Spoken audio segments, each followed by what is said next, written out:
बंधुगण जलवायु परिवर्तन कारण आमको थंडा काश एवं कफ भली समस्या भोगवाक पड़ी थाए बहुत भल किंतु जेतेबेले थंडा काश एवं कफ भली समस्या आपन को बहुत अधिक हो जाए एवं आपन से बहुत अधिक कष्ट पाई थांती तेबे आपन को किछि घरोई उपचार प्रयोग करबा बा सेवन करबा निहाती आवश्यक।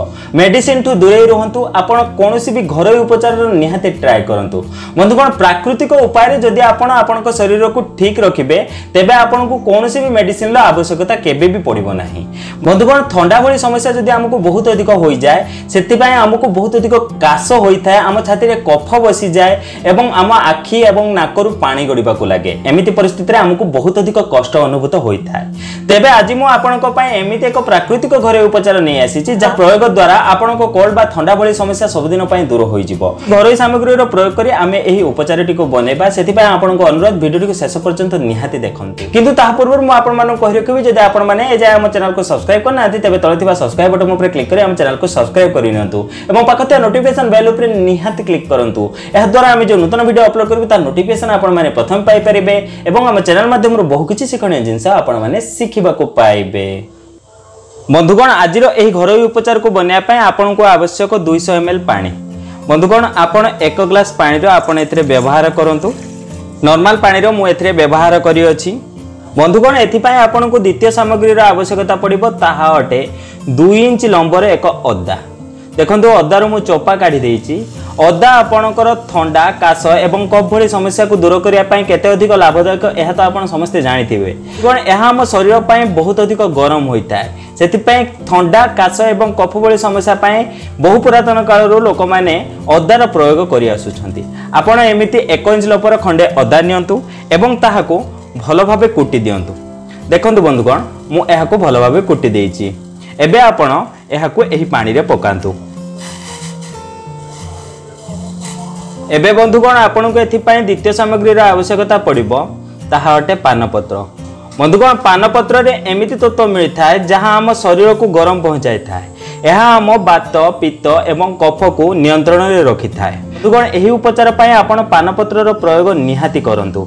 पानपत्र रो प्रयोग आमे विभिन्न पूजा पर्व रे करि थाउ एवं लोक माने एहा को मध्य खाई थांती। किंतु बंधुगण एहा मध्य आपण जानि नथिबे एहा आपणकर कफ थंडा एवं काश भली समस्या को दूर करिया पय बहुत अधिक लाभदायक अटे। आपण खंडे पानपत्र नियंतु एवं ताहाको एमिति छोट छोट खंड रे छिडाई एथिरे पकांतु। बंधुगण पानपत्र आम शरीर पय बहुत अधिक लाभदायक होइथाय। एबे बंधुगण आपण को एथिपय तृतीय सामग्री रा आवश्यकता पड़िबो ताहा अटे गोलमरीच। बंधुगण थंडा भली समस्या हेले गोलमरीच रो प्रयोग बहु पुरातन काल रो होई आसुची कारण एहा काश थंडा एवं आखिरु पानी गड़िबा नाकरु पानी गड़िबा एहो समस्या को दूर करिथाय। बंधुगण एथिरे एमिति पोषक तत्व मिलिथाय जा थंडा को दूर करबा सहित आपण को छाती रे बसितबा कफ को मध्य काढिथाय। सेति पय आपण एथिरे 7 ରୁ 8 टी गोलमरीच रो निहाती प्रयोग करंतु। प्रथमे आपण 7 ରୁ 8 टी गोलमरीच नियंतु एवं ताहाको गुंड करि दियंतु। देखंतु बंधुगण एहाको मु गुंड करि देइछि। एबे बंधुगण आपण ए गुंड को ए पानी रे मिसांतु। चतुर्थ सामग्री आपन को एथि पय आवश्यक ताहा अटे तुलसी पत्र। बंधुगण तुलसी पत्र तो आम स्वास्थ्य पय केते लाभदायक एहा तो आपण समस्त जानिथिबे। बंधुगण एहा हमकु अनेक प्रकार संक्रमण रो बचाई थाए। एहा हमर इम्यूनिटी पावर को बूस्ट करता। ता छडा थंडा काश ज्वर भली समस्या को मध्ये एहा दूर करिया पय बहुत अधिक लाभकारी अटे। बंधुगण तुलसी पत्र रो उपकारिता कहिले सरीबनी किंतु थंडा भली समस्या जदि आपन को हेउछि तेबे आपण तुलसी पत्र रो प्रयोग निहाती करंतु बा तुलसी पत्र रो सेवन निहाती करंतु। आपण 5 ରୁ 6 टी तुलसी पत्र एथिरे निहाती पकांतु। बंधुगण तुलसी पत्र रे एंटीऑक्सीडेंट गुण मिलथाय जहां आपनकर थंडा काश एवं कफ भली समस्या को दूर करिया पय बहुत अधिक लाभदायक अटे। ता छडा एहा आपनको इम्यूनिटी पावर को बूस्ट करथाय जहां फल रे आपण बाह्य संक्रमण रो आपनको शरीर को बंचै रखि परिबे। सेति पय आपण एही पानी रे 5 ରୁ 7 टी तुलसी पत्र रो निहाती प्रयोग करंतु।